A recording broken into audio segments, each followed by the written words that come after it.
What's up, everybody? Welcome back to Doubted. My name's Christian Montuano. Today, I'm here with Sebastian Williams-Adams, Auburn Tiger commit. How you doing? Doing great today. How are you? I'm doing good. I'm doing good. Man, so first off, tell everybody where you're from and just what high school you go to, just a little things like that, a little Yeah. background about Uh, yourself. Honestly, I'm from Houston, Texas. I go to St. John's High School. Obviously, I've been there since middle school. This is a K through 12 school. Growing up in Houston, Texas, what what have you liked about living there? What's your experience been down there so far? A lot of great sports, a lot of great high level competition. So what has it been like for you growing up down there? First off, it's kind of like you never really feel like a big fish in a small pond. Because every year there's somebody trying to come at you. Also, just it kind of teaches you like a life in a city. Like it's always moving. So like that's one thing I do appreciate about Houston is like you always feel like there's something more to do. There's something else you can do. But yeah, I'll say being in Houston has been such a blessing. Like I love it here. The weather questionable sometimes, most definitely. But other than that, it's a really fun place to grow up and be in. Is it Basketball. just too hot? Is Uh, it just well, the issues were right next to the coast, so like it's hot and it's also like humid. okay? Yeah, so for people that haven't been to Houston before, forget about like basketball and all that. I mean, football down there is ridiculous, basketball, high level competition, but like just from a culture standpoint, what's describe Houston, Texas, describe like what it's like down there.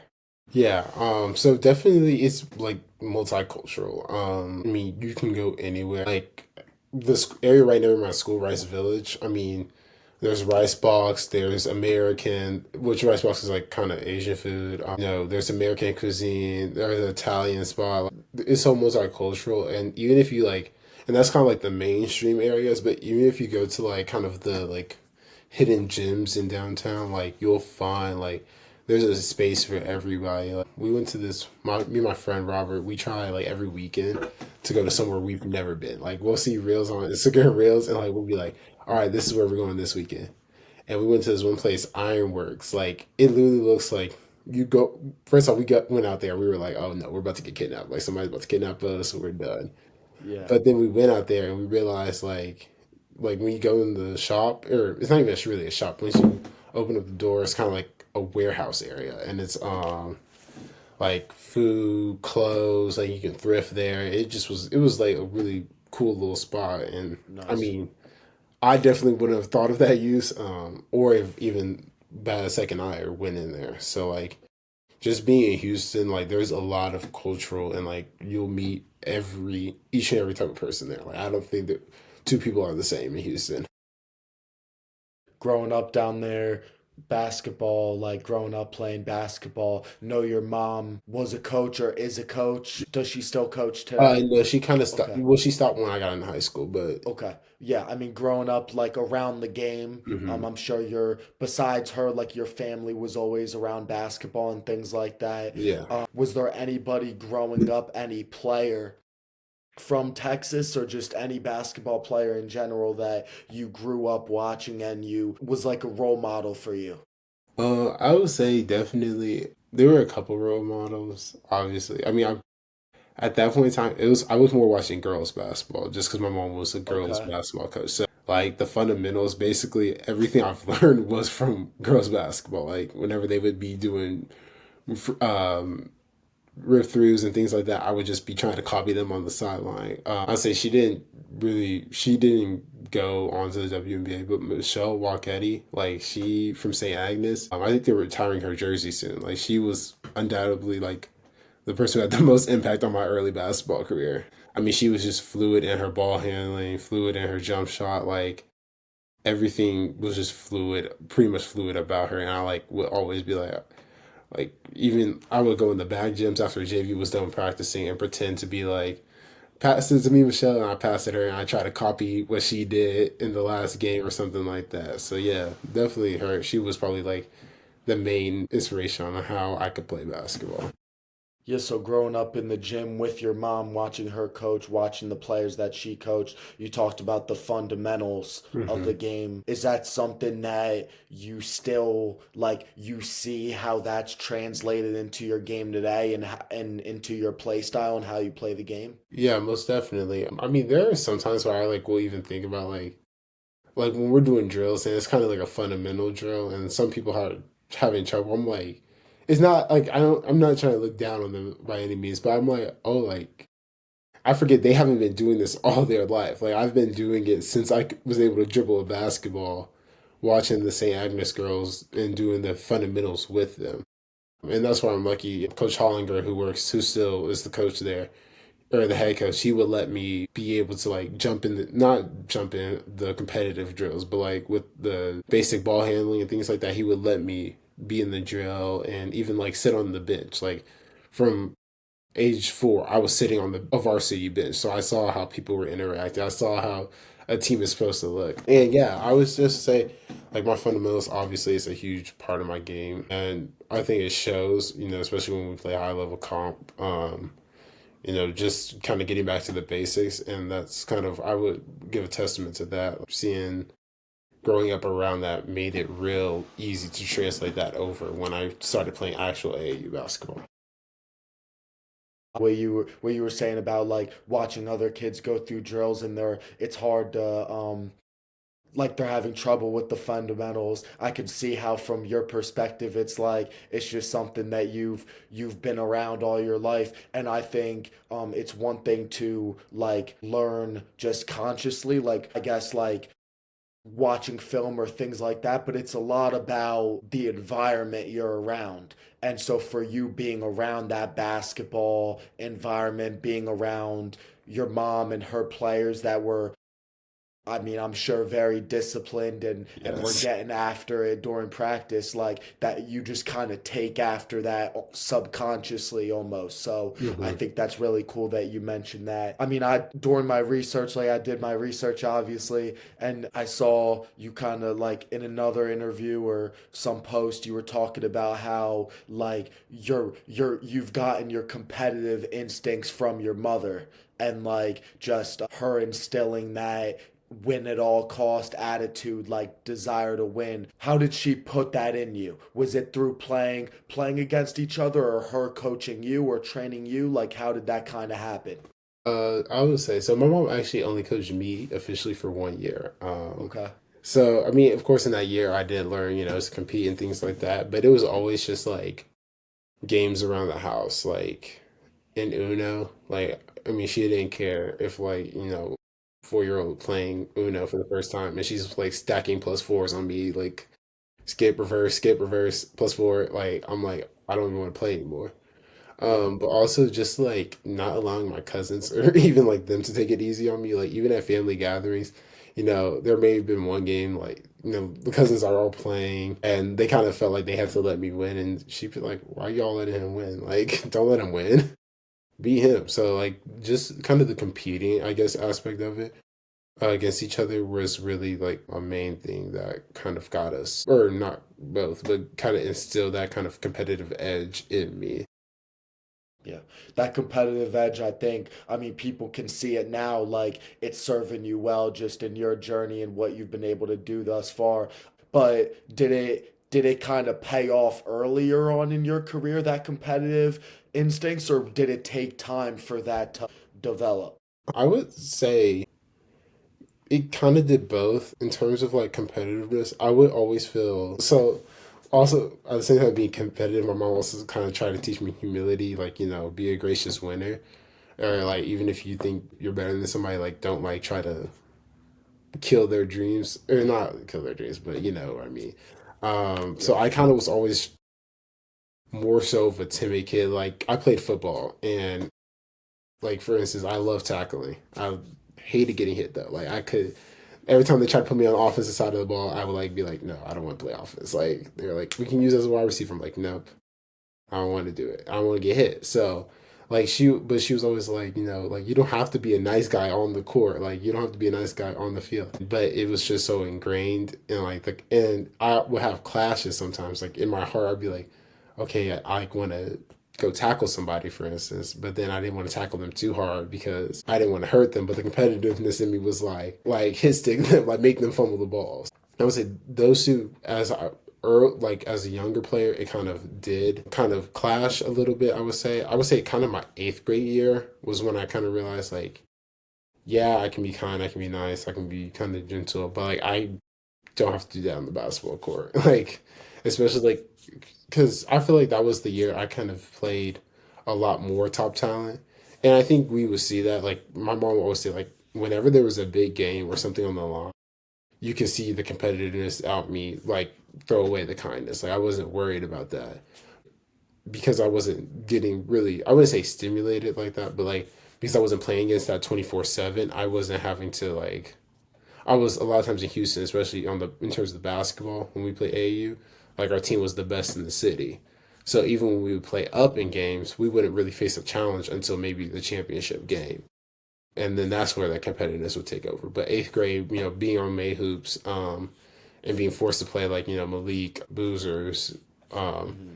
just guys like that, Cooper Flag, it did invoke the competitiveness out of me. Like I didn't want to lose because I didn't think I was any inferior to those guys. And For sure. that type of mindset just kind of took over. And I realized like, hey, like, you know, I'm allowed to be competitive on the court. They aren't going to hate me because I was competitive on the court. I mean, honestly, like my teammates probably hate me more worse if I was like kind on the court to them. So to the other team. So that's kind of where I just kind of sectioned off like the on court Sebastian and the off court Sebastian.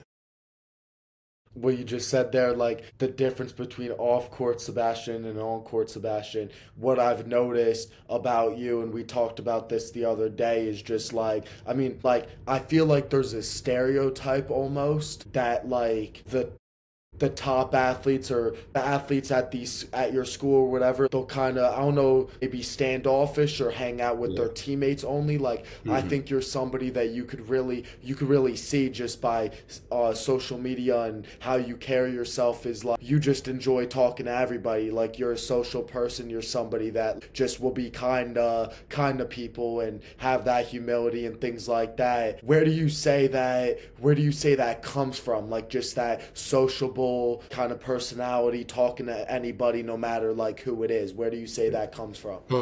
Well, definitely, I feel like obviously my parents have instilled that into me, especially, you know, being younger. But on it, I mean, I always had aspirations to play in the NBA. That was like my number one thing. But I'm going to be completely honest, I don't think it hit me like of how I could actually make it and how I could actually go to it until eighth grade, just because I would say eighth grade was really a turning point. But so like honestly, so the fact that my mindset didn't even shift to that till eighth grade, I was always like, okay, like I'll just go to college like regular people do, and then like I don't really know how. Like I didn't. I mean, I knew like you play basketball in college, and then you go NBA. But as far as I knew, you tried out in college too, just like you did in high school. So that was also kind of my mindset. So I just always was like, oh, like you know, I'll just go to college like a regular person. So I'm enjoying my friends. Like, and another thing is like I'm an only child, so I don't have brothers and sisters when I come home to like kind of just hang around and like be with that. So like I enjoy hanging out with my friends. I enjoy like you know, and I like talking to anybody. You know, we that was a preach to me kind of quite early on, and especially with I had my class was kind of when I was in like kindergarten was considered the gifted and talented class, and we had two kind of really smart, but they were two autistic kids, and you know they were twins, so they kind of just sat next to each other. And I was like, why isn't anybody else sitting next to them? So Yeah. I started sitting next to him, and then our whole class started kind of sitting next to him.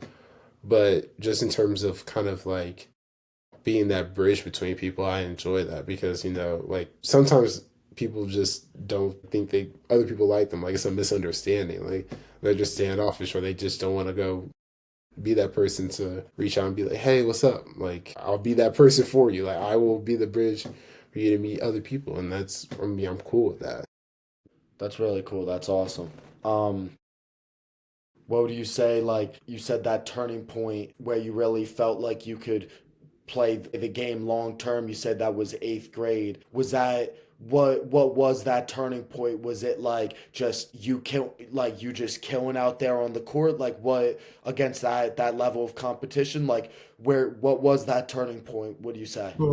I would say definitely. I mean, I was holding my own and doing really well in those type of tournaments in those type of environments. And then definitely when I got my first offer, that definitely shifted a couple of perspectives in my mind. Like people are willing to like, well now with NIL, willing to pay me to go to college, but also like they're willing to pay for my whole schooling just to see like my ability on the court.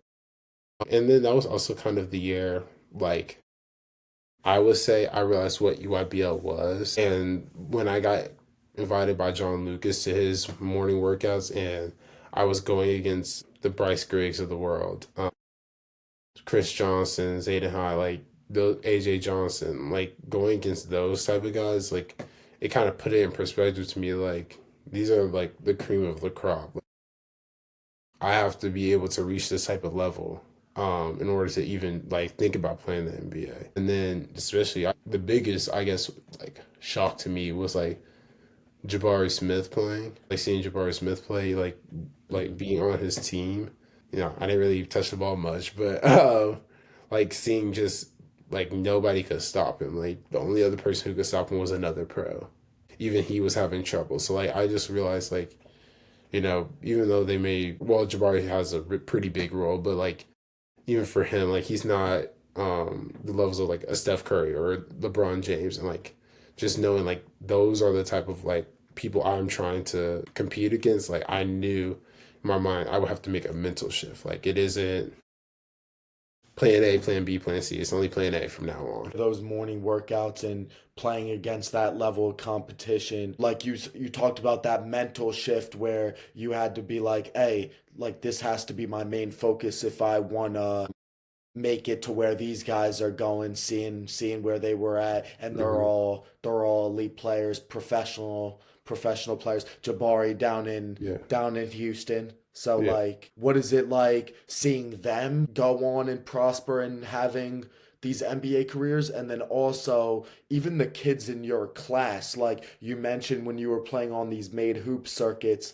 you would play against Boozer twins Hmm. and Cooper Flag and all these kids like who are now, I mean you're a senior now and Cooper Flag's now in college, and then like just what has it been like over the years seeing these kids that you're playing against or playing with go on and now commit to these different schools and build their own legacies and their own careers. Like how cool is that for you to see? It's definitely cool. It's definitely like kind of a surreal feeling because like I mean with like especially Cameron with both Boozer twins, but more so Cameron. Like we became really good friends in eighth grade. So like just seeing him and like we would kind of joke around and talk about like I'll be like, oh, you're going to Duke, like your name's with the stadium, like you're going to Duke. To see him like actually go there, like I mean, like I kind of knew it, but like it's in my mind. It's so crazy to think about. Like even for me, like I'm gonna be playing at Auburn next year. Like I will be on the court. Like this is not one of those things. Like it feels like I guess like my freshman and sophomore year. I'm like, oh, I'm 2 years away, 3 years away. And I'm just looking like, okay, it'll come one day. It'll come one day. And then now I'm at this stage. I'm like, okay, I'm going to be on that court when, like, I'm going to be on the court, and I'm going to be expected to perform in front of all these people. And like, I would say even like more of a close to home situation would be like Shelton Henderson. Like, Yeah. I mean, most people don't know, but like Shelton, biggest Duke fan I know. Like, was the biggest Duke fan ever. Had Duke merchandise. Like, will wear it to practice, and we were all like, okay, like you're going to Duke. You're going to Duke. And then when he finally got the offer, like, and then committed to it, like, I knew that was one of the happiest moments I've ever seen. And it was a happy moment for me, too, because I've known him since I've been in fourth grade. I've known him since for 9 years now. We met each other when we were 9 years old. So, like, seeing him, especially, like, go on and, like, realize his dream, like, that is pretty amazing for me. Yeah. That growth, like when first off, when did you start playing with JL3, that program? So we technically started in eighth grade, but the team like that went to JL3. So we were Texas Pro from third. to seventh grade, Yeah. and then I saw those pictures like for I mean, yeah, like Shelton yeah, and all those guys like you guys have been playing. I believe Nigel was in mhm, one of them like playing yeah, with him like since way back like yeah, like elementary school and all yeah, that. Just how have those guys and then also just moving on going to the JL3 program helped you along your journey not just on the court. I mean John Lucas is a legendary figure in basketball. So I mean I'm sure like he's helped you a lot or just the coaches have helped you a lot with on the court stuff, but it's also a lot of off the court. You're spending time with these guys yeah. and getting to know them. So just what kind of role have your teammates on that team and just the program in general? What kind of role have they had in your journey? Yeah, well, with JO3, I like will commend them because they get like guys like they actually enjoy being around. Like obviously, like I mean, there's some people you just click within an instant, but there was nobody on the team that I'm like, oh my god, like I have to be like. I mean, and there were some EYBL teams I knew like they did not want to be out. They did not want to even hang around their teammates. I'm like, meanwhile, our teammates we're getting in trouble for hanging out too much. Like, I mean, we had a Peach Jam house. Like, we were in a house and like the amount of times we got yelled at because we just would not go to sleep. Like we're like having fun with each other. So like, why Yeah. would we want to go to sleep? But yeah, like having those guys around me, like I would say on the court, obviously, you know, you compete against each other every single day. But off the court, it's even like more kind of fun because like I mean, for Shelton, obviously we've known each other since ninth grade, so we've seen each other. I mean, since 9 years old, so we've seen each other grow up. Nigel into seventh grade, like I've seen, you know what he was because like I mean Nigel would tell you like when he first walked into that Lucas workout, he was it was a shell shocking moment for him because he was the best in New Mexico. But then, like you said, I was a big fish in a small pond, and then I came to a big pond, and I realized they're way bigger fish than me. But yeah, like off the court, I mean, those guys, I mean, we talk, I think, almost every single day. I can tell you a lot of things about them. They can tell you a lot of things about me. I mean, we hang out on the weekends. It's not just a basketball thing. Kind of, I mean, I bring up Nigel and Shelton, but also like even LeBoy, who kind of joined. I mean, he was on JL3, like the other team, and then joined our team. Like even he has, we've all grown closer. Like like Nigel and I love to try new food. So like he and I will go and get like a seafood boil. And John may come with, Shelton may come with, or we all decide like, hey, like this, what's it called? Like somebody's throwing a kickback. Y'all want to come? Like so, all four of us will go together. So it's not. It's kind of more than just a basketball bond. It's more of a just a brotherly bond at this point. Yeah. And over the years playing on Nike YBL that circuit, would you say like I mean we'll talk about just this past summer made it really far, but just like would you say those personal bonds that brotherhood helped Mhm. you guys on the court? Yeah, I mean, most definitely. I think I would say like a testament to the Night Riders. They kept majority of their core around for all 3 years, and I think with like especially the three of us, even you can go four with the boy, but the three of us we knew each other like inside out. Like Yeah. I mean, there were times I would make passes. And our coach would be like, "Why'd you make that pass?" And then like Shelton was there to clean it. Like Shelton was there and go get it. Or Nigel Hmm. was shooting that three. He's like yelling at me. He's like, how'd you know they were there? I'm like, I know them so much. We work out together every single day. Like we Yeah. spend time after the workout talking to each other. We go on the weekends and hang out on the weekends. So like at a certain point it truly becomes like you know three people. You just know like I knew where Nigel was gonna be at the court majority of the time without even having to look at him. Um Hmm. Shelton knew where I was going to be majority of the time. Like a lot of my assists would go to probably those two because I just knew where they were. So I didn't have to like check and maybe it'd be a turnover because I checked too long or whatever. I mean, I could just throw it and know they were there. Yeah. It's just like automatic at that Hmm. point. Yeah. So over those years you said like I mean you guys had a Peach Jam house Hmm. all together like just talk through not just Peach Jam but just playing on the Nike EYBL circuit with your guys playing against the boozers, playing against all these elite players around the country. Just what has that been like these past, I mean, three summers on EYBL on the EYBL circuit, but like pretty much just like 4 years. So what has it been like over the years playing on that circuit, playing against that competition? Yeah, so kind of going year by year, 15s was kind of, I would say we didn't do bad. It was kind of like a shell shock year, in my opinion. It wasn't, once again, we didn't do bad. We did relatively well at the sessions. It was just sometimes you could tell like not that we weren't used to the pace, we just weren't used to like having to be at that high level all the time.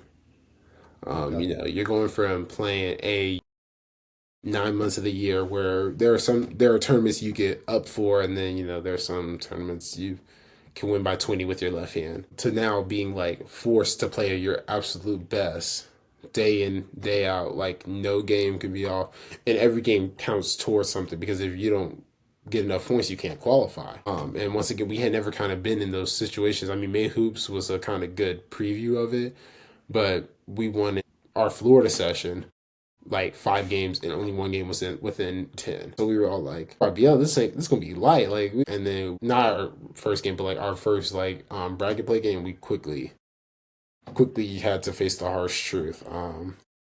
And once again, when we made it to Peace Jam, it definitely was a learning lesson, especially with we had missed our point guard, Adrian Mathis. So he went to the Italian national team and was playing with them, then got COVID over there. So then he couldn't make it back for the tournament.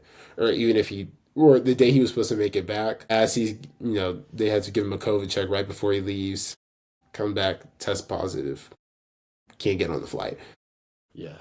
Sucked for us, but we made do with it, and we drove Night Riders down to a close game to the end. Just didn't have the last piece, which he probably could have been.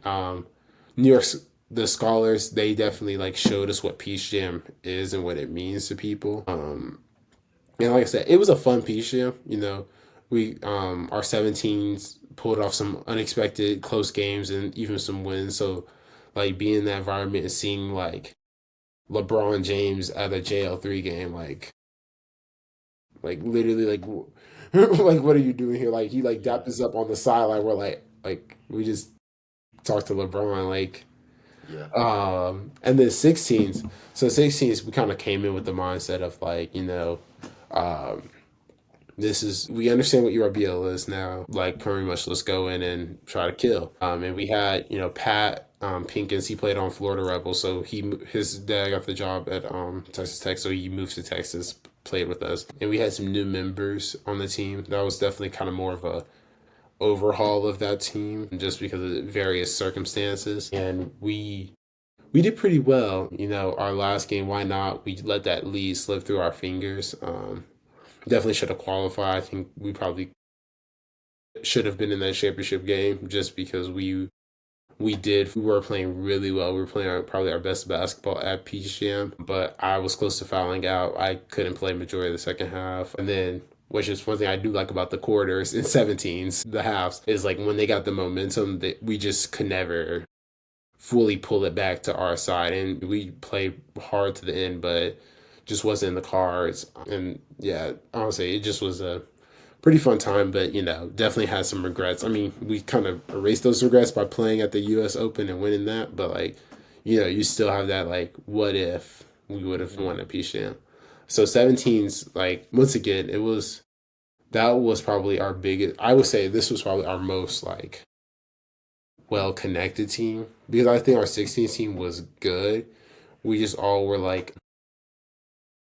sometimes it didn't feel like we gelled as well. Like we were sometimes trying to force some puzzle pieces and play. And not that anybody was like being selfish. We just like had roles that we all kind of weren't accustomed to, in a sense. But this year's team was definitely like everybody had a set role. Everybody knew what was going on. Like everybody knew what was going on. And this team was probably like the most fun to be on.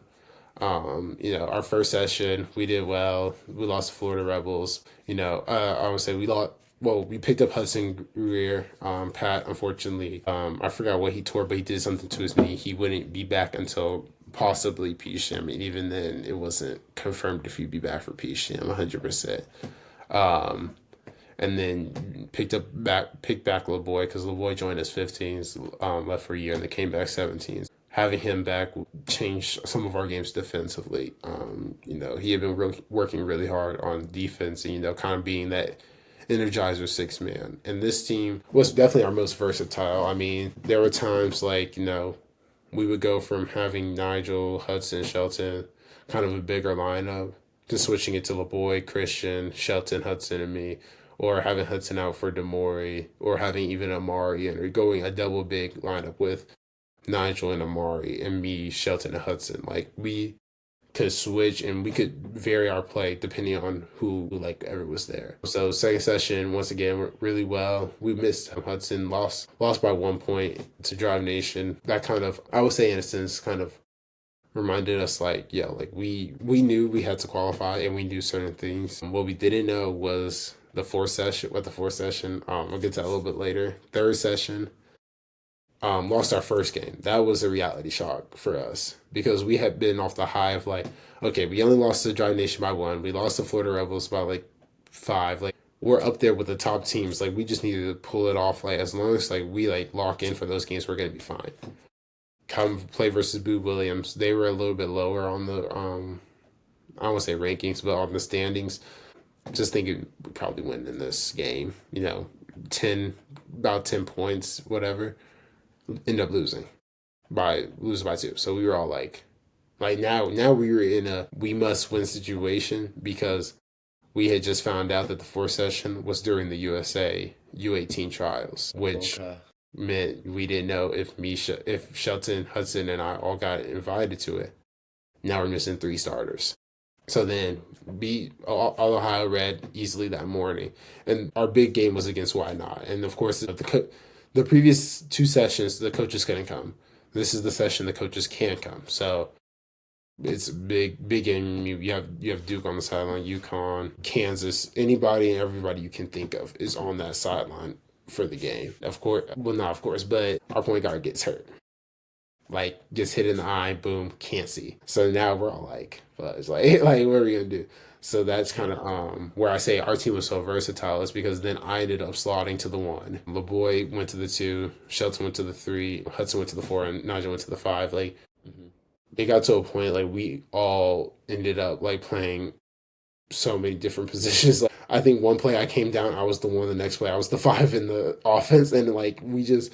But everybody, since everybody knew majority of the plays and like what the basic action was, we could all communicate. Like you just had to get to a spot, and if you knew that spot, you were good. Like, and that was kind of one of the blessings of being on this team. And then we beat our last team pretty handily. And then, of course, we find out U18 trials are confirmed during that. So I'm not available for the first session. Shelton and Hudson, all 3 of us can't go. So, we're watching on the live stream from the USA training camp. We lost our first game to Team Mello, and then we won our second game to Team Griffin. So now we're 1-1. All we need is one more win to get into B-Sham. I didn't make the team, so literally as I'm calling my mom, telling her I didn't make it, I was like, okay, when is the nearest flight?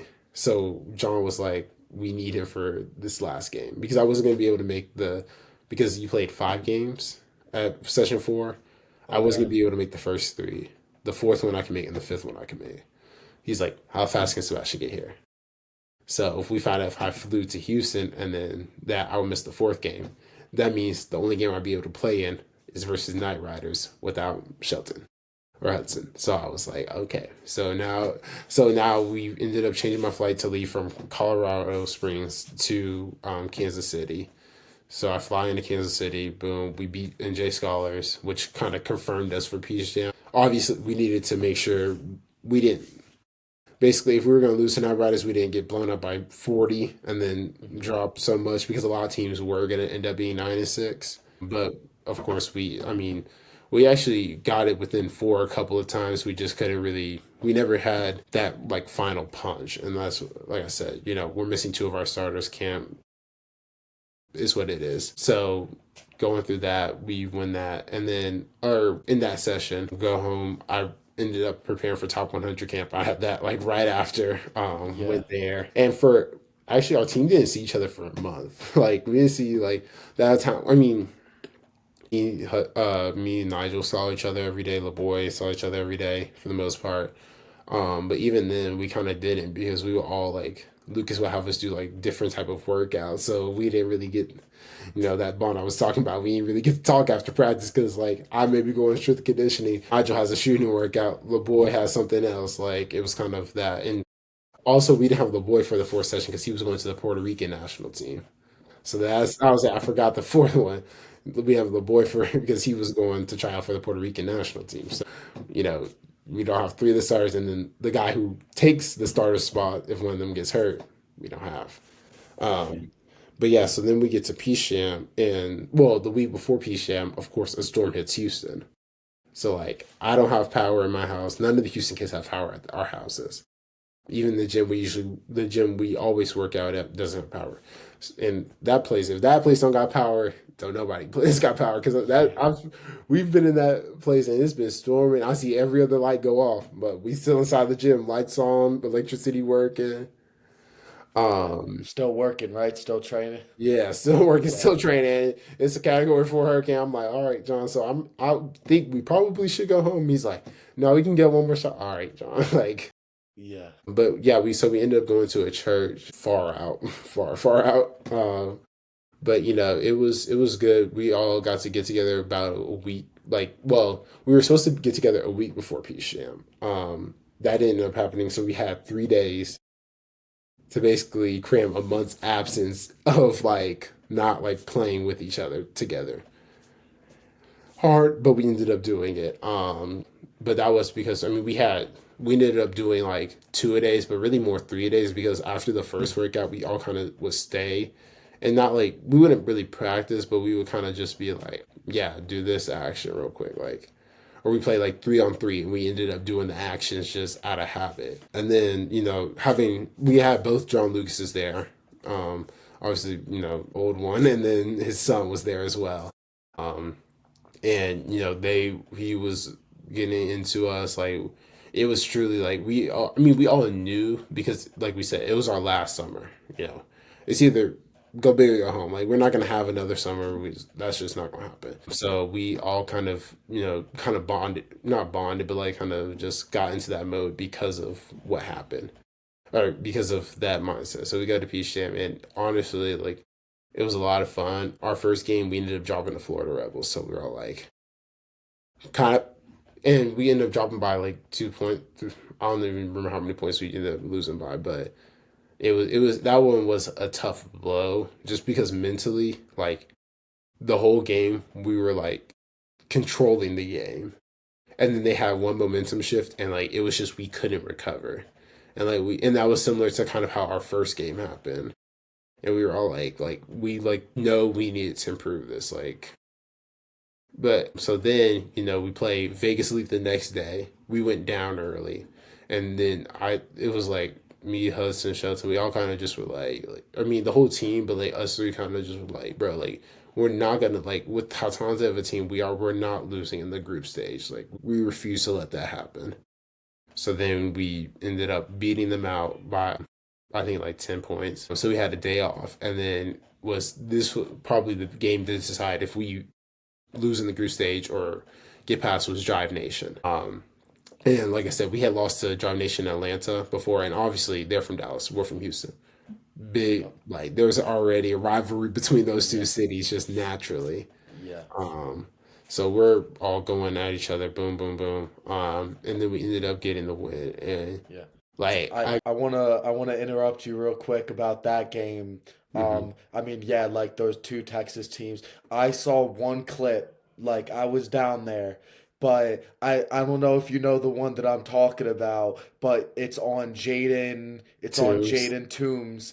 You like gave him a little hezzy crossover, got by him, dunked it over like two people, and then it got a close up of your face, and Yeah. you were like making the stank face or whatever. It was nasty. Like, just what was going through your head like on that specific play? Because I saw that and I was like, just the way you got downhill, and that's a great, like, that's a great player. Like, he's gonna be teammates with your guy like Nigel over Yeah. at SMU. Yeah. So like what was that? What was going through your head on that play? Like, So that what was was going just through my insane. head was like, so we had actually like missed the couple of possessions before that, and it was a fast break, and it was kind of like secondary fast break, and I was listening to my coach to see what he called out, and I like brought it back out, and then I realized who I had on me, and then I was like, well, I gotta attack this. Like, worst case scenario, I get a foul.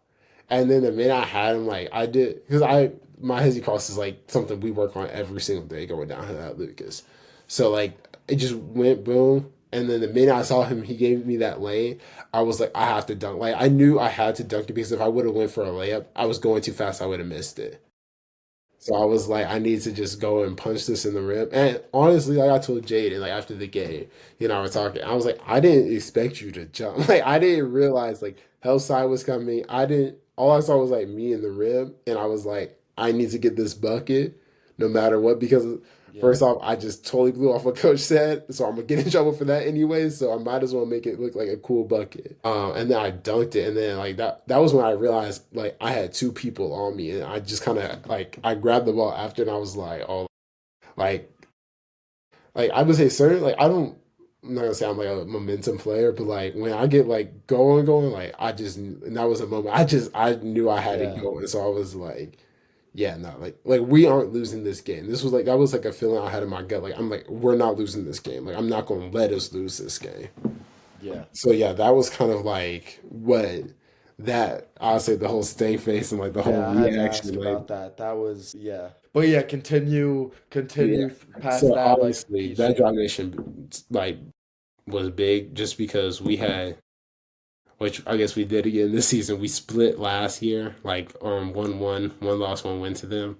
And then this year, like, but we were like, we needed that win at PCM. Like, and they had beat us at PCM the year before. Like, 16s, we had Drive Nation in our pool as well, and they beat us the year before. So just winning that time, it also gave us a shot at like winning not winning PCM, but being in the main tournament. Also, I forgot we played Team United, and they were really good. I got in foul trouble early that game, but we still managed to come out with the win, that was obviously a key win. So we were at 2 wins, 1 loss. Our nation was at 3 wins. Um, Florida Rebels were at 3 wins as well. So we needed obviously one of them to lose, and we lost to Florida Rebels, so we knew if like we have to prey on somebody else. So in order to take destiny in our own hands, we knew we had to beat them. So that made them 3-1. I think yeah. No, Florida Rebels were 2-1. I'm tripping. They were 2-1. But once again, just taking destiny in our own hands, we were like, okay. Like if Drive Nation loses to Florida Rebels, then we're for sure out. Like we would need Drive Nation to beat them. And they may say, hey, we're in the main tournament already. We don't want to see JL3, like, or like we didn't know what was gonna happen. So we just were like, all right, we might as well make this our fate rather than depend on somebody else. And then we had expressions. They were a tough team. I'm not even gonna lie. Like we did struggle because they were very similar to us. Nigel James, the electric point guard. I mean, like I literally joke like they were us like in like Massachusetts. Like that's literally who like they were. Because they had a tall kind of bigger wing in London Jemison, tall, bigger wing like me, kind of more of a slimmer kind of, but still kind of stocky and Dwayne, Aristotle, Shelton Henderson. Like they had kind of a lankier shooter, Hudson Greer, electric guard, Christian Jones, Nigel James, and they had a big man, Nigel versus their big man. So we were like, are we playing our clones or something? But we ended up coming out with that win. And honestly, it was a tough win. I mean, the scoreboard doesn't show it, but it was like there were several times like even like we were all like this game's going too well. Like something's going to happen. But once we found out that we were watching the Drive Nation game versus Florida Rebels, and now this was kind of where like our fate wasn't in our hands because we knew we had qualified for the main tournament because they both were 3-1. Somebody has to be 3-2. we're 4-1, so obviously we're in. But if Drive Nation wins, we're the number one seed in our pool, which means we don't have to play till one. Mhm. If we're not, we're the number two, and we already know who we're playing at 8:30 in the morning. Night Riders. Now we weren't a morning team at all. Like, the one time we did have to play in the morning, all high red. Like we played probably the sloppiest first half basketball I've ever seen us play, and then the second half we were awake and moving and things like that. But in terms of the first like play, we were all like, no, like we need Drive Nation to win. Of course, they ended up pulling off the win, so that means we're now the first seed. Arizona Unity, that was a game like I feel like we played Arizona Unity so many times. They weren't even in our pool this year, but like Mhm. we've played them like 16. 16s we played them three times. Like I mean, we knew their players just like they knew us. The only difference was that they didn't have Elijah, and that was kind of Elijah Williams, and that was the difference. Like that was, I mean, and it was a close game still. And then we got to the Oakland Soldiers game, and that was like, I mean, obviously I had a pretty good performance in that. And you know, we had times where we were doing well, but their bench players like hitting like I mean, like, once again, their bench players are really good. Like, no discredit to them, but like they have been averaging like 12, like 10, 12, and we're like, if we keep them under that, then we're good. Like, if we keep them at that, they're good. But like, then they came out like hitting like buzzer beater, like beat the shot clock threes, and we're like, all right, bro, like you weren't doing all this in the film we watched. Like Right. what is that? And once again, like they played a hell of a game. Like, I'm not, no this is once again. I mean that 100%. We just outright lost, and we didn't have our best game either. So like I can't even complain. Like I said, it was we were sad. Shelton and I were definitely a little. Sweat got in our eyes a little bit just because, like I said, I've known since I was 9 years old. This was like our last, hopefully not our last time playing together, but, for the foreseeable future, it was just because, I knew what he wanted out of a school. I knew what I wanted out of a school. They're kind of not the same. Like even with Nigel, I mean, there were schools that we had that aligned with each other, but I think we kind of both knew like we were gonna go to the same place. And yeah, so like that was definitely a really sad game, But like I mean, like we said, like I mean, we felt like any other year, like one of those four teams you place those, and the year before us or the year after us, like they're winning the PCM title, like. That was a Yeah. really strong group. Like no matter who won, like you would be like, all right, they deserve to win the game. Like they deserve to win PCM. Like it wasn't like a I mean, I can't really knock any of the teams that were in there. For sure. Yeah, like so going through just your EYBL journey versus a team like Knight Riders where they won Peach Jam the title every year, you guys, it was a constant like progression. You Yeah, guys just continued to get better, more comfortable each and every year. Just you said it earlier in our conversation how middle school you're playing AAU like 9 months out of the year. Like you're playing a lot of AAU basketball, but once you get to high school, you got high school basketball. Then over the summer, you have some high school summer ball events. You're going to all these camps. So like AAU, it's big. Like yeah, you said, every single game means something, but it's hmm not like you're playing all the time AAU. So like just you had time away from your teammates during those years. Were you guys communicating during the high school year at all like about AAU? Like what was the mindset surrounding the team as you guys were going along that journey? Did you guys have that vision of like, hey, when we get to 17 or yeah 17 UEYBL we're gonna be one of the final four teams standing. Like did you guys yeah, have that belief in yourself yeah. I mean, selves?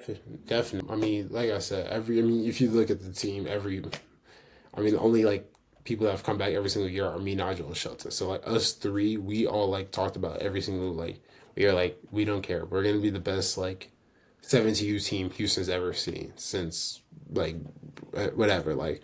Like we're gonna reach that level eventually, and people people were always like, especially after 16, it's like, we got hated on so much. And like, I mean, and it wasn't, I mean, I'm not going to name names or anything like that, but Yeah. like people were upset with us when they were like, why didn't y'all qualify? Why didn't y'all do this? And we're like, y'all do realize it's not our last year at AAU. Like we're coming back again next year. Like it just wasn't in the cards this time. And I genuinely sometimes do think like it was probably better for us to not make the main tournament because it made it that much more special and that much more, I would say, like important to us to win every single game. It wasn't like something we been there once, been there, oh my God, like let's try to get there again. No, it was like we've never been there before. Like let's challenge these untested waters. And like I said, us three definitely talked a lot about like what we wanted our 17 year to look like. Obviously, it meant winning PCM, but like we always, like we said, we just first off, before that, we were like, we have to make it to the main tournament. Like we're not getting group staged anymore. Like that stuff is over. We were tired of hearing all the criticism against us. Like we were. I mean, it was a lot. I mean, I'll tell you, like, literally, it got to a point. I mean, now that I mean, obviously, you're gonna receive hate comments, but I got to a point. I was like, dude, like, we're 16 years old, bro. Like, calm down. Like, we're not. We're returning next year. It's not like we're gonna ever decide. I mean, it's not like this was our last AAU game ever. We gotta hang it up. Like, we were going to be okay. Yeah. So that Yeah. core three of you, Shelton, Nigel, having so LeBoy was on 15U, wasn't on the team 16U, but then coming back for 17U, having new guys come in, guys leave, all that. What you guys, that's the core. Like you guys know what that program is all about, and you Hmm. guys know like you got to have people like that that know what the team's about and can lead the other guys and make sure that they know the expectations, cuz the coaches can only say so much, they could only do so much. They need guys on the squad that are going to be like, when you guys are just chilling, hanging out as a team, being like, "Hey, guys, we got to lock in," or just let them know what it is. So, what was your mindset, like you three, just in making sure that whoever you guys bring in and whoever leaves, like you guys keep that core family like Hmm. atmosphere and just that same kind of vibe? Yeah, well, definitely. I mean, first it stemmed from kind of like, Lucas, I will say, like, he was very, like, selective in the people he brought in. And even then, he would, like, run something through me. I would be like, why'd you ask me about that person? He'd be like, no reason. And then, like, they would be on our team. And I'm like, I told you I like that person. Like, but, like, I thought we were going after this person. He's like, well, do you know them? I'm like, no. And then he'd be like, okay, well, you know this person. You know what they can do. You know how you can lead. So Yeah. I was definitely more of the vocal leader. Like I was definitely like the kind of guys like this is what we need to go. Like after a loss, I'd be like come on, like we're good, we're better than this. Like we know this. And Shelton, I would think is definitely more of the kind of do it guy. Like when we would need sometimes. I wouldn't say a tough bucket, but like when we would need somebody to get us going, like he would do Yeah. something or like his favorite thing was to start something with the other team, and then that gets everybody else going because they're like, "Oh, I got to defend my teammate. Like I can't go out like this." Like, and Yeah. Nigel actually was the youngest on the team. Nigel Okay. turned Nigel turned 17. I think our first day at beach. So he was the youngest on the team. So he kind of had to step into more of like not only like a leadership role, being younger, but also kind of just like kind of enforcing that type of like, hey, like guys, I mean not because you had I was kind of more vocal, Shelton was more lead the pack, but he was kind of like when people would get left behind, he pushes the group back. Like he's not like he's kind of just I would say like the lifeboat. Like you need somebody like you most times like. Nigel would be that kind of guy to come be like, yo, I got you. Like, let's go here. And kind of that was his role of leadership, is what Okay. I would say. So over the summer, you mentioned like you played at other camps. You played at the MBPA Top 100 camp. Just real quick, like I want to get into just high school and then what you have going on at the next stage of your career. I want to get into that. But Hmm. just real quick, like how was that Top 100 camp? Like going to that camp setting while also playing, like you're playing against a lot of these kids on the EYBL circuit, and then now you're playing with them and against them at the NBPA Top 100 camp. So just what was that like for you playing there? It was honestly, it was a lot of fun. Specifically because like my team, like there were some guys I have like, I mean, I want to say, well, okay, I'm just saying, I've never talked to before. Like I have never, I mean, I've seen them around. Like a Caden Lewis was on my team. I knew Malachi Marino just because we had USA camps. We had been together and like we had kind of developed a little bit of a friendship there. So I knew him. Braden Barrios I never played with before. Jerry Easter, Elijah Williams was one I've never played before. Always played against him, and usually guarded him too. So like that was really cool. Now seeing like other people have trouble with doing what I was doing, I'm like, yeah, like it's not so nice now, is it? Yeah. But like I said, it was a really good and fun time. And Terrence Mann was a great coach. Like T Man was hands down one of the best coaches there, if not the best coach. I mean, we did win, so you could argue that. But he was definitely teaching us spacings and like even with me, because I would say like my first two games they weren't terrible, but I had kind of like a rocky start. It wasn't. I didn't play like how I usually play. I Hmm. was trying to, you're trying to figure everybody out, just kind of camp things. And then he kind of was just like, dude, like you realize like every time I put you in a mismatch, like you score. Like he was like, just go do that naturally. Like you're really good cutting off the ball. Like force them to like make a play for you. And I was like, you know what? Like you're right. And especially one game he was like, no. He's like, I don't know like what it is if you do AAU or high school, like if you crash the boards, you could get like easy like 5 rebounds. And then I ended up having like I think this time it was like 12 or like 13 rebounds. It was something insane. I think I almost out rebounded my points. And I was like Okay.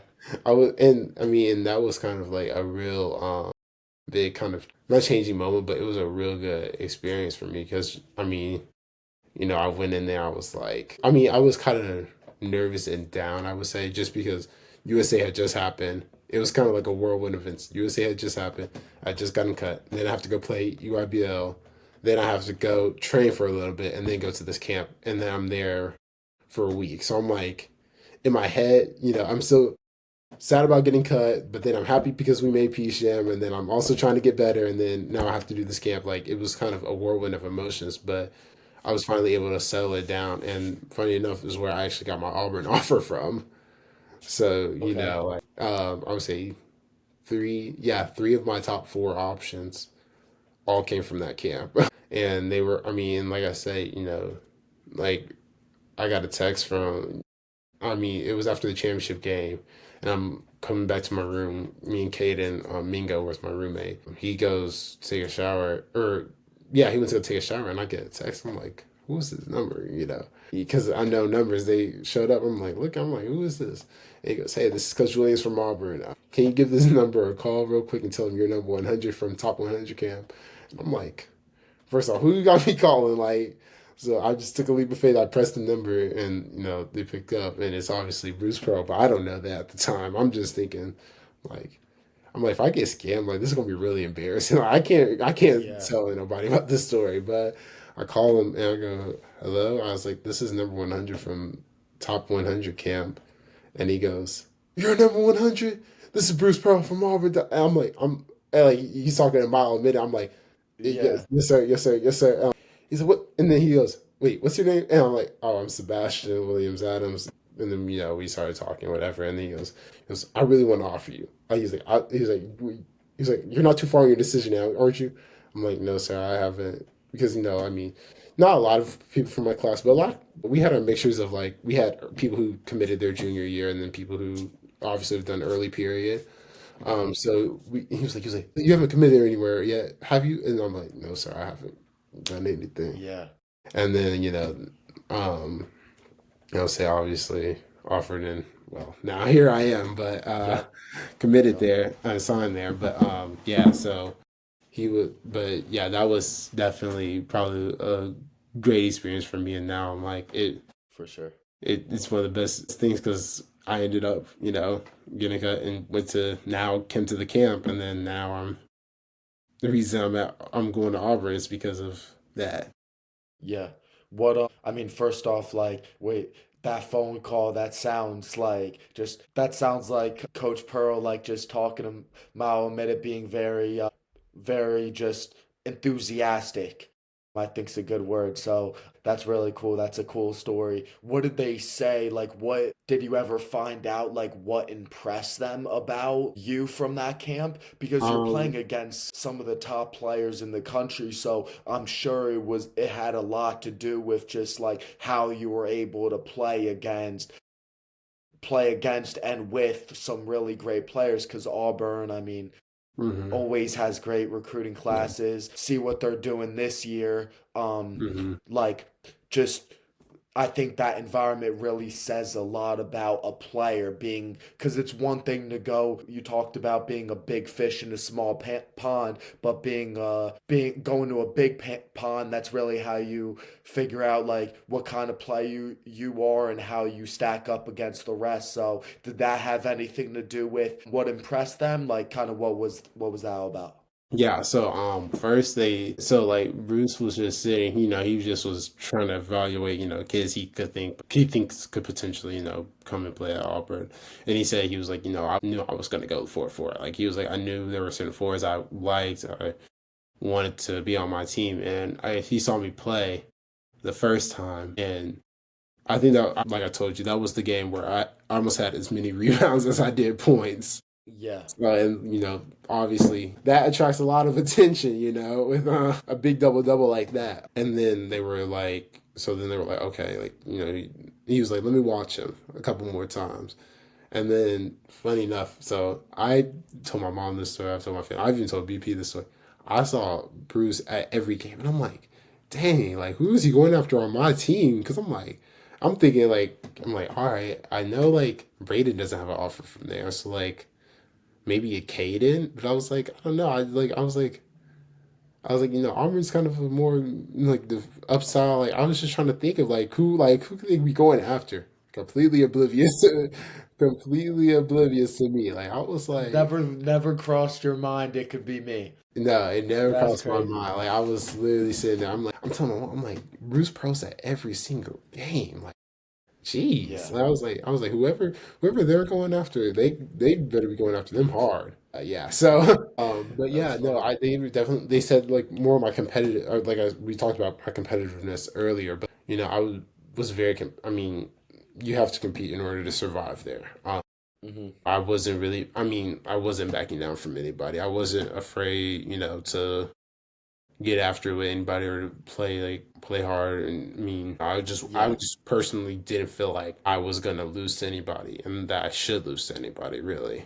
So that was more of their important. Like they were like, I really did enjoy watching you competing against all those other players and not basically not back down. Like I mean, there were times like with my team, like there was one weird lineup where like I ended up being the five technically, and like he loved the fact that I was bringing the ball up as the five. Like I would get the rebound and like I would just tell like them like run. Like I can handle the ball on my own. I'm fine. I know how to handle the ball, especially against high pressure. I play the like when Christian Jones goes out, I'm slotted to the one position on JL3. Like that's yep, not anything abnormal for me.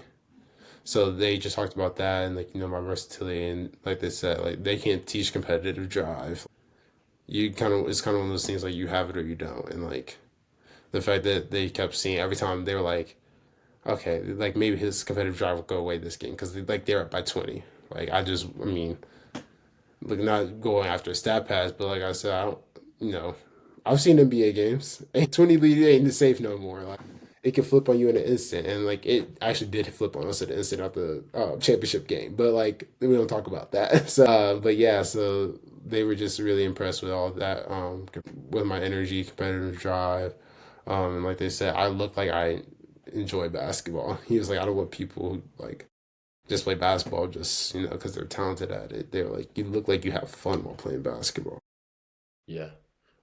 I think I see that too. Just like you enjoy and even what you said about like you off the court, like you just enjoy living life, enjoy having fun and like talking with people and things like that. You just seem like you try and enjoy what you're doing I feel like that would have some kind of factor in your decision of like where Right. you would want to go to school. Like you would want to go somewhere where you could play and have fun on the court, play freely like with the ball in your hand just cuz you can do that like you're a bigger wing and just having that freedom to have fun out there, have the ball in your hand, be creative. Like is that something that was important to you and what Yeah, drew you to that program? yeah. I mean, definitely not only. I mean, you covered the on the court, like having fun, like, but even like off the court, definitely at Auburn was definitely one of my most fun visits. Like, just hands down. Like, I had fun at other visits. I mean, my top four were the ones I had the most fun at, but I genuinely in like at Auburn, like I was like honestly when I left, I was like, oh, like I'm leaving. Like I can imagine myself every single day, like kind of just like being at Auburn. Like I just and that was kind of another thing that I talked about. It's like I just and kids in my school, they hate when I say this. Like I was like, I'm just going on vibes. Like I'm just gonna go on vibes. That's why I would tell them when they were like, where are you gonna commit? I'm like, I'll just go on vibes. But like Who when I'm hosted you? saying vibes, it's like kind of like a I'm putting it simple, but it really is more of like, will I have fun every single day if I'm here? Like Yeah. I'm not gonna be the athlete that nobody ever sees, or he's real like sticks to his teammates, like you said, sticks to his teammates, sticks to like certain people he likes. Like no, like okay, random dude on the street, like what's up? Wanna go get Whataburger? Cool, let's go get some Whataburger. Like that's kind of and that's kind of how like I mean, and I think that definitely has a factor because of my school. Like my school, we're 170. So Oh wow, like, okay. yeah, I mean, well, like the senior class is 170. I got you. So like, if you have an issue with somebody, it's kind of like I don't want to say blown out proportion, but like everybody knows. Like, so Yeah. like I just kind of like myself, what's the point of having issues with somebody? Like, we're gonna be in the same school for 4 years minimum if you came in high school. For some of us, I've been with some of these people for 7 years every single day of school. For me to have an issue with them, that it doesn't make sense. Like I'd rather us both enjoy our time here. We both have fun. And like I said, what's the point of doing something if you don't have fun? I mean, it really comes down to that. Like if I don't think I'm gonna have fun doing something, I'm not gonna do it. Most 9 times out of 10. What who hosted you on your visit to Auburn? Okay, so Tahad was my host. Like Tahad was my host. Uh-huh. But like I kind of ended up around the whole team.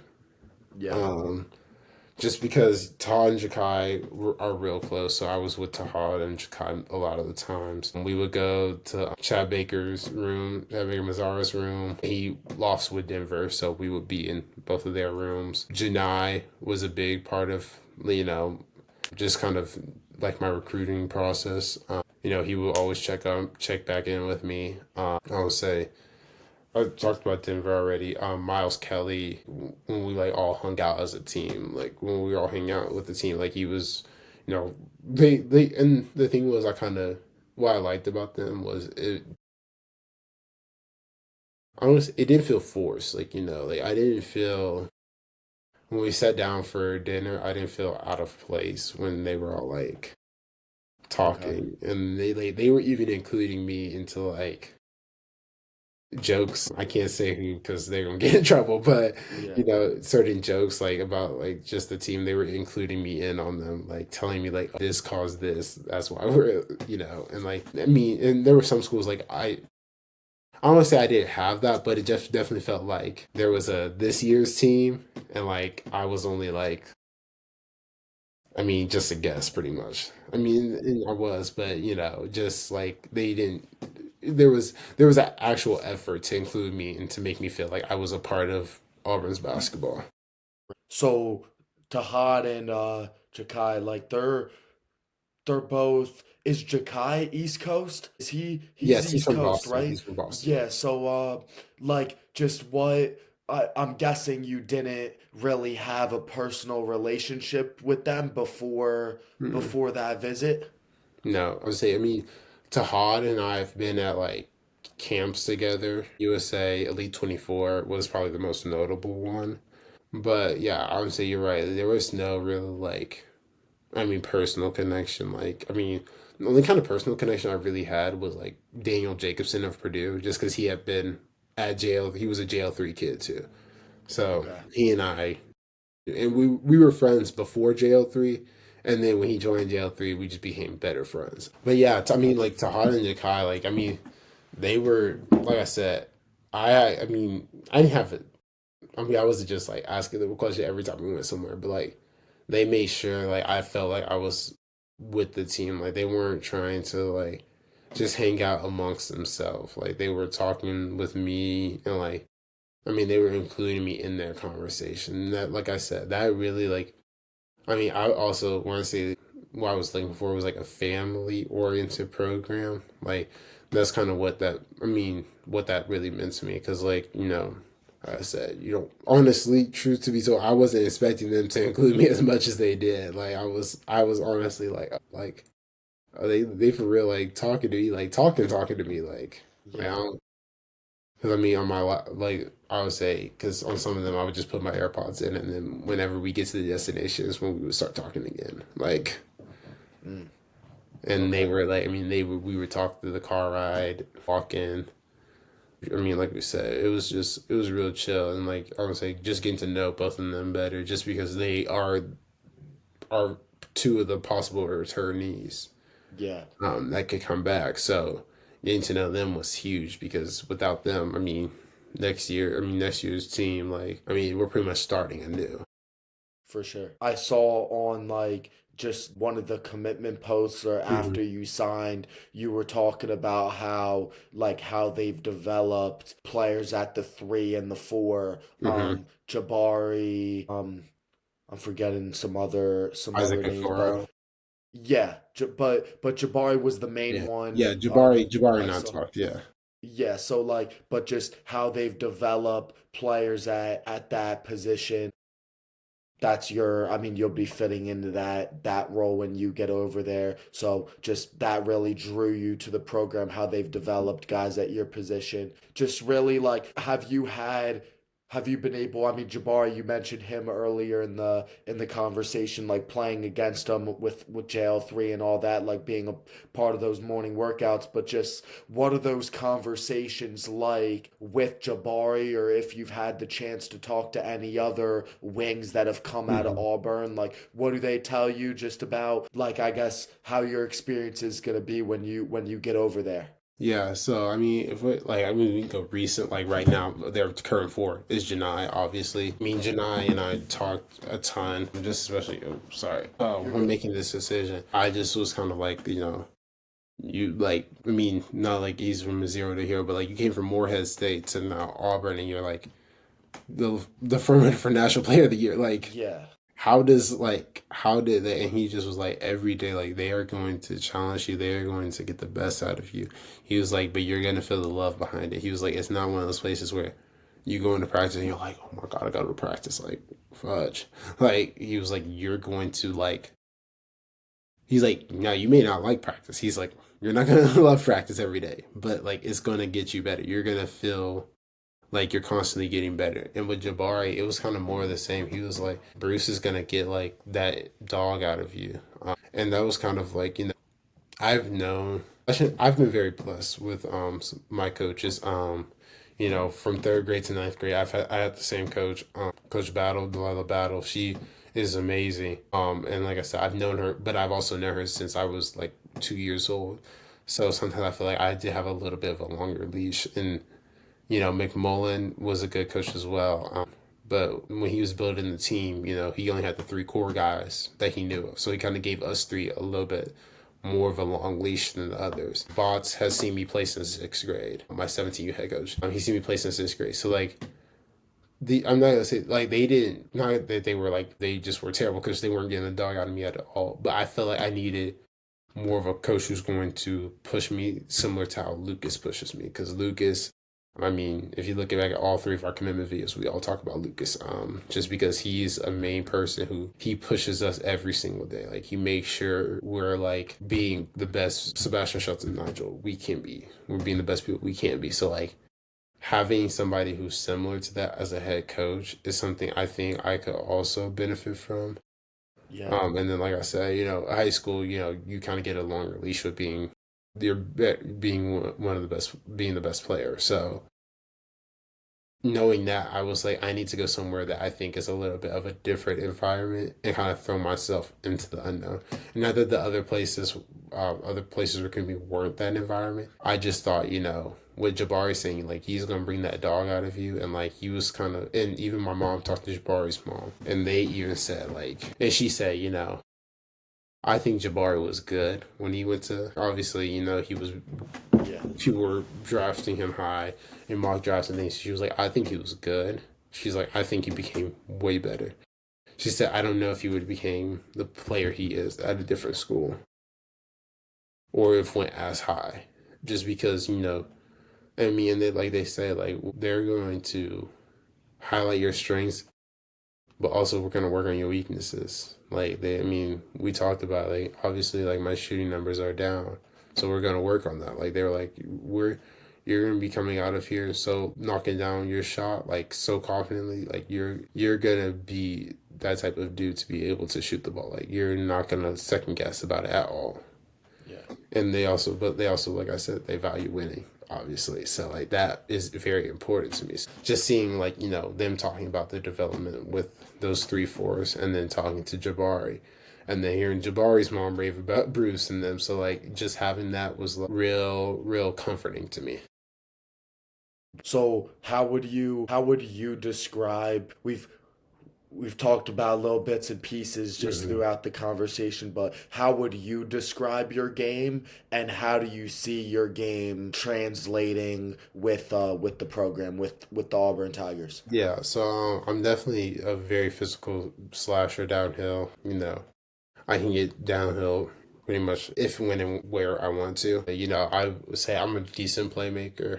Really specialize in like outlet passes. That's where my bread and butter shines. Like, Kevin Love. yeah, I was like, I love type of passes like that. Yeah. That's really where it shines. But I can play make out of the half court off a pick and roll. I can make decisions pretty quickly, and like I said, I can handle the ball. I mean, I've talked about it before, like when Christian went down, like when Christian got subbed out, I will often take over the one position just because I can handle the ball. I can get us into stuff like a point guard. Like I don't need to pass it to LeBoy and then like get it across half court and then get it set up. Like I can bring it up myself. Also, I would say I play a lot more. I'm very versatile and I play a lot more with my mind than I do. Like, I have a very gifted body. I'm very grateful for God every day giving me this body. But, I would say I'm more of a thinker of the game than I am like actual player.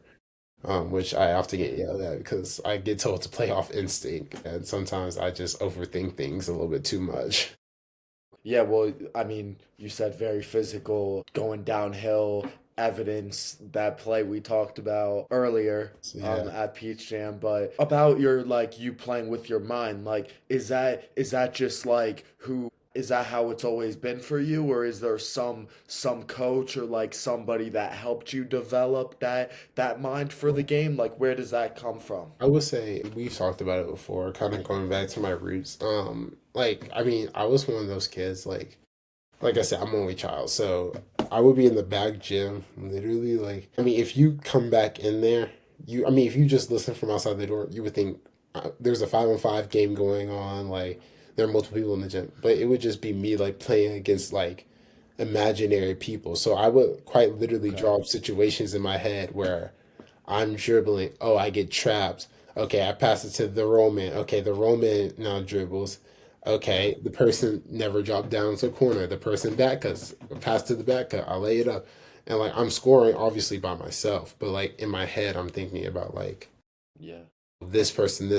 Like I'm in it's always kind of been like that. My brain is always I Yeah. kind of joke. I'm like on the basketball court. Like there are only certain times I can shut my brain off, and that's like when I get in like I talked about like getting into that mode. Like even then, like that's kind of when my brain's on overfire. Like it's moving as fast as my body is. So like that's kind of where I joke about like. I get told about thinking too much is like when my brain's not moving as fast as my body is, because then I get yelled at. Yeah. But yeah, Yeah. so like just being in that back gym, like I kind of had to make my own games. And even like when my dad would be there, I've kind of boss him around, and he would be like I'd be like, Dad, no, you rolled wrong. Like, no, like they trapped me right here, and he's like, and he like used to joke. He was like, I used to think you were schizophrenic because like you are literally talking to imaginary people. Like, Yeah. Yeah, your imagination was yeah, on point. yeah. So like I'm like literally like, and I'm getting mad because I'm like Michelle was wide open. And that was another thing is I would always like visualize myself like out there on the court with the girls just because I did. I mean, I tell people like I didn't really pick up basketball to like I mean watching basketball to like 2012 2013. So like when I was 6 7 was kind of like when I started like watching the NBA. So I didn't really know like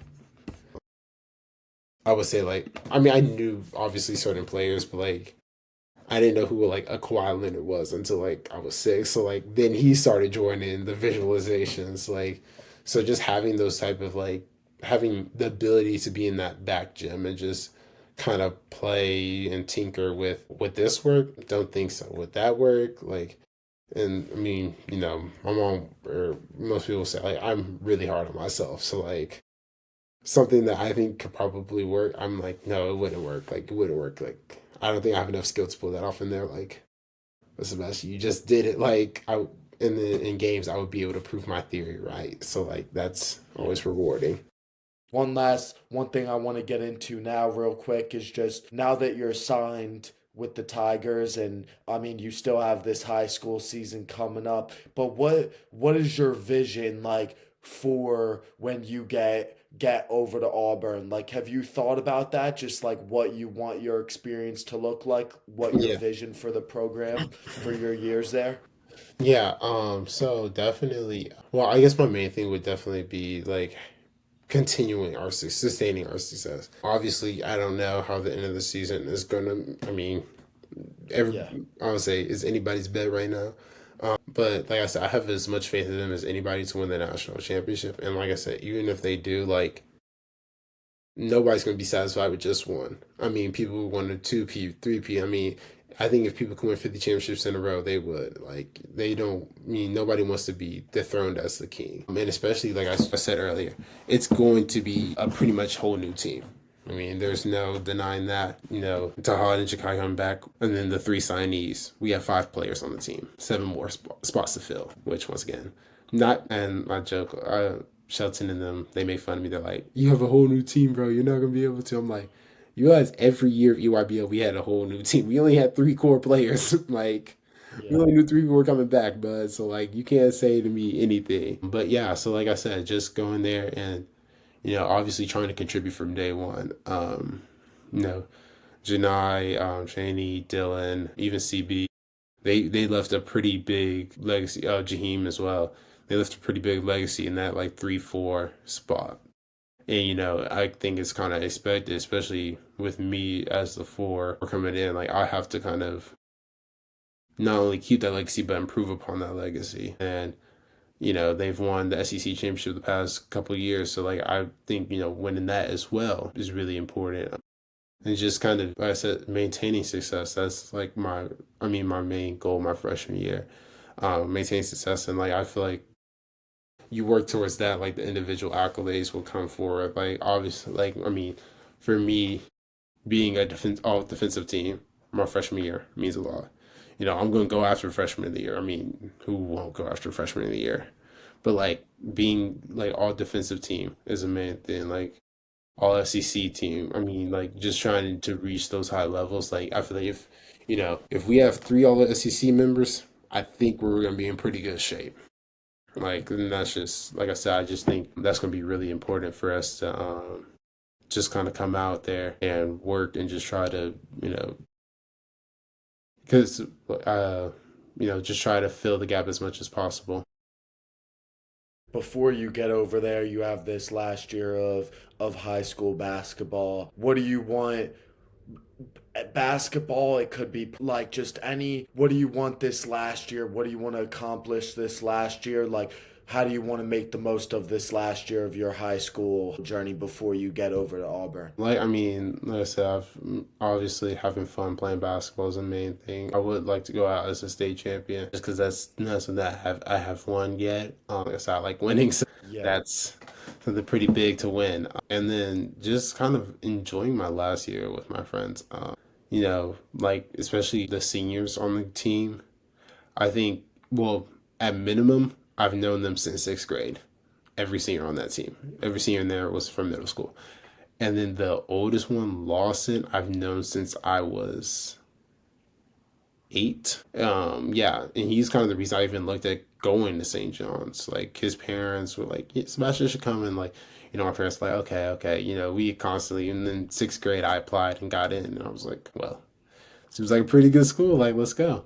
Yeah. And then yeah, I was saying like all my friends. I mean, they're going on to do great things. Probably my closest friend. I mean, just probably in general, Cole Allen. He's going to Harvard for football. So like, this will kind of all be like the last year we're all like together and just like even Keon. Like he's probably go somewhere and be a killer engineer. So like I said, just having this whole like everybody kind of be like the last go around for us five. That was just kind of like our main thing. We all talk about it with each other. Like, let's just enjoy this last year. Like, whatever. Like throw everything else aside. Like, us enjoying this last year, being the last five of like the seventh grade basketball team, is more important than anything for us. So podcast is called Doubted. When Hmm. you hear the word doubted, does that apply to your journey at all, or does it ring a bell to you just like that word? Yeah, I mean, there were definitely times I was doubted. I mean, I mean, like I said, I will never release that footage. As long as I have control over it, I will never release footage. And I can't speak for my mom or my dad, but like, if you saw me in third grade, my first AAU tournament, Auburn, not even in the question. HCC is a stretch. HCC, like no disrespect to HCC, that is a stretch for me. Like, I mean, people always say like in the private school area, like I was recruited to come to St. John's. Once again, if you see me in sixth grade, there is no way I'm even touching Auburn. Like Auburn, I might call them. I might send them film, and they're like, "Oh my god, he can't be serious." But I mean, I don't think anybody should be developed in sixth grade. Respectfully, like if you are balling out like that in sixth grade and continue that till senior year of high school, respect to you, because that is hard. Yeah. But I definitely was doubted a couple of times. I mean, like it got to a point. I mean, literally, parents were asking why I was starting, like on my AAU team. And like I said, but I've just kept my head down and worked, and just kind of I'm gonna say, I don't really listen to other. I mean, I listen to others around me, but I don't really listen to just kind of the doubts and the haters and like people who said like why'd you have that school? Like why did you pick Auburn? Like, especially I don't say BP is very outgoing about like what he believes in and just kind of like everything, and everybody's like, you like want to go to him? I'm like, y'all don't, respectfully, y'all don't see like the conversation that happened beyond the scenes. Like I said, I'm very candid with Bruce. Like I'll be like, oh well, that was an interesting post we had today. But like I said, he has his beliefs, I have mine. I can't disrespect that. Like you just see what you see, and we keep it pushing. Like I said, this is. I Right. mean, not that this is about basketball. Like I mean, we have a good relationship, but we ain't gonna be talking about like political beliefs while we're on the basketball court. We're gonna be trying to figure out how to win the basketball game. Like for them 40 minutes, that's what it's about, and that's why I think sometimes people get lost in. They Get kind of doubt. misconstrued and all that. Yeah. Yeah, and like I'll say, and people have even doubted like my decision to go to Auburn. Like they're like, yeah, Vanderbilt, and that's so much better academically, or Purdue, and that's more towards my degree, or like I'm gonna say that's closer to home. Like yeah, but at the end of the day, that was Auburn felt right for me, and that's really all that matters. Like as long Exactly. as it felt like home, it felt like the great place for me to be at. Then I mean, that's how it is. Sorry to disappoint y'all, but that's how it is. Sure. Amen. Well, I just appreciate you coming on here, giving us your time, giving me your time, and just talking through your journey, talking about yourself and what you're trying to do, not just in the game of basketball, but with life, and obviously how you got to where you are today. So really appreciate you coming on during the season and all that. So just thank you, and it was a great conversation, and looking forward to watching you this year. Thank you.